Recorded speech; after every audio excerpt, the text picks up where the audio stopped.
Welcome, my people, to a new video from AI Made Tech Reviews. Today, my people, I am going to talk to you about my experience. I can't say if it is bad or good, but I am going to talk a little bit about my experience with installing the Epson XP-2200 printer. I decided to install the continuous ink system on this printer. I have a lot of experience installing continuous ink systems. Many years ago, I did it in the Dominican Republic for a company I worked for, which in this area, at least in Santiago, were pioneers in everything related to the installation of continuous ink systems for inkjet printers.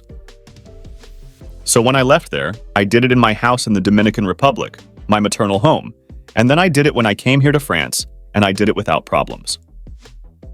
There was one very common feature of all ink systems, and it has to do with the way the printer reads the cartridges. Before you had several types of ink systems, I'm going to explain only some of the types that I know. One of them was through cartridges that were obviously connected to the ink system. Every time the printer indicated that the cartridge was empty, although visually it was not, we had to use a cartridge resetter. I reset the cartridge and I put it back in, and the printer identified it as being full again, and we could continue printing. Another way was that the ink system itself, at the top where the cartridges go, had a button to reset the cartridges. This was the system that I had on my old Epson XP-200 47 printer, and this system was with the resetter integrated on top. When the printer indicated that the cartridge had low ink or that the cartridge had to be replaced since the cartridge was empty, you started the cartridge replacement process directly from the printer or from the computer, indicating that you wanted to change a cartridge. The printer told you which one it was going to change, and from the printer you pressed the reset button for 2 seconds, then you told the printer that you had changed the cartridge, and that's it. And finally, the other type of system that exists is one in which the cartridges do not have a chip. I mean that you do not have to reset any chip, and that the printer will never identify that the cartridge exists as installed. The printer will only indicate that the cartridges are installed and always full. This type of system works thanks to a modification made to the printer firmware. This means that you have to change the firmware of the printer so that it believes that the cartridges are always inside and full. So this is the current version of the ink systems, at least the one I was able to buy for the Epson XP-2200. The economic difference is great, since in previous versions you bought the ink system, the printer, and the resetter that almost always came with the ink system, and that's it. You don't have to pay €1 more. Now it's different. Now you have to buy the printer that costs €60. You have to buy the ink system that costs €20. It may be that if you buy it full of ink, the ink system will cost you €10 more than normal. I recommend buying it empty and buying 250 milliliter bottles of each color. Apart from that, now we have to pay between 20 and 30 additional euros to buy software that will allow us to update or change the version of the printer for a version without a chip, for a version that will not require the cartridges or the ink system have chip. The good thing about this is that you will never get the message that the ink level is low. That's the good thing about all this. The bad thing is that we have to pay between 20 and 30 euros more, apart from the printer and the ink system. The software to modify the printer has two things. It has an activation code, and it has the modified printer firmware plus a recovery code. Here, as I'm talking to you, I'm showing you part of the process. Now, the truth behind this is that it is not as simple as it seems. If you see the instructions on the Ink Chip Net page, you are going to think that it will work from the first try. You think that you are going to connect the printer via USB, and it will work from the first try without any problem. That is the first thing one thinks, and in my case, it was not like that. I started doing a tutorial that I had to leave halfway through because unfortunately I was getting frustrated with the process, and unfortunately it didn't work exactly as they said. Although I did reach a solution by watching other videos from other users, it turns out that in the process of downloading it, the version to the printer never reached the end. During the installation process, it always stopped. Among the suggestions that I found on the internet, a post told me that to solve this problem, I had to disconnect the printer and connect it again, wait a few seconds, and then turn it on. According to Inkchip Net, the process was going to resume right where it had stopped.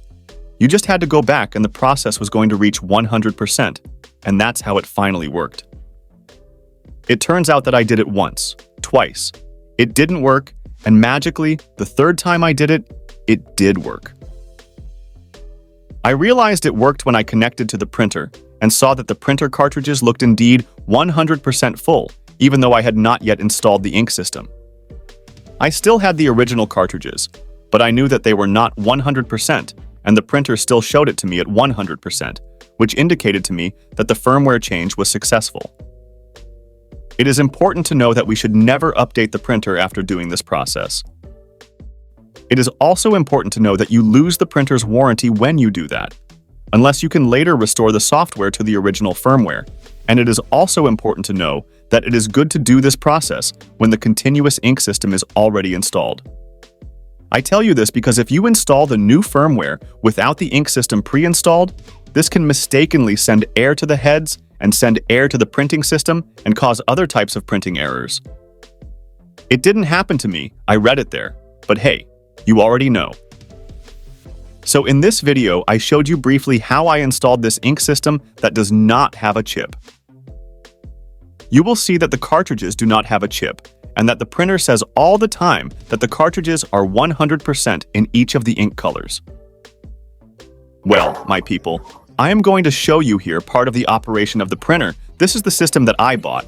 I do not like the system very much for several reasons, and one of them is that the bottle system is different. There are two areas for refill the ink. The camera here is the primary chamber and the secondary chamber, which is where most of the ink is.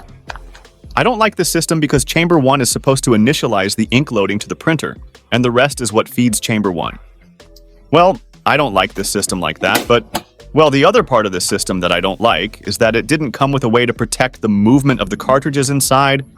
I mean, I got this piece from the old ink system, and I had to put that little plastic cap on there so it wouldn't block the ink in any way. Here in this part that you see here, there you can more or less see the installation. It was not suggested to install it here. It was suggested to put it up here, but I didn't like it, so I put it there as I had it previously, and until now it works perfectly well. And as you see here, the Epson XP-2200 model. I'm going to lower the lid and show you with a sheet that works well. Let's turn it on here. To make the modification to the printer, you have to do it with the cable. Obviously, the firmware update, or the hacking as you want to call it, cannot be done using Wi-Fi. It must be done with the cable. The printer is already on. It indicates that it is ready to print, Wi-Fi connected and everything. And we are going to give it a color copy.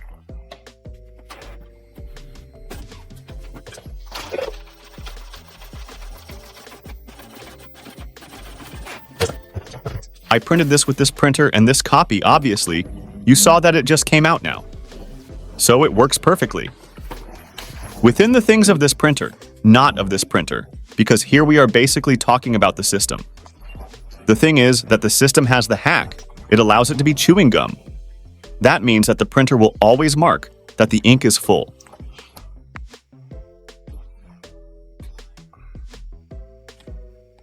If I come here to the printer monitor, it says printer not ready because it is waiting for it via USB. But I have the second monitor here, which is the network. You can see it here. There you are looking for it. Obviously, it is through Wi-Fi that it searches for it. There I receive the information, and it says that it is full and ready to print. So this is the advantage of it being Cipless. And among the disadvantages I already told you is that unfortunately, you have to buy additional software to convert it to Chipless. So thank you for watching this video. Do I suggest it? Yes, I suggest it because it is a great economy in terms of printing. But it is not as simple as the people at Inkchip.net want to make it out to be. I searched and tried to search for the same system that I had previously that works through the reset button for the cartridges, but I did not find it. So unfortunately for this version of this printer, I only found the chipless version of Inkchip.net. I'm going to put the link here in the description. They have good technical service, although I'm not saying it for myself because I managed it myself. But I saw the comments, and most of the people who bought the system with them, or someone else bought it, and they had problems during the installation. They gave them support and solved their problem. If you liked the video, click like. Share if you think it can be useful to someone else, and don't forget to subscribe to my channel for more AI-made tech reviews videos. Until next time.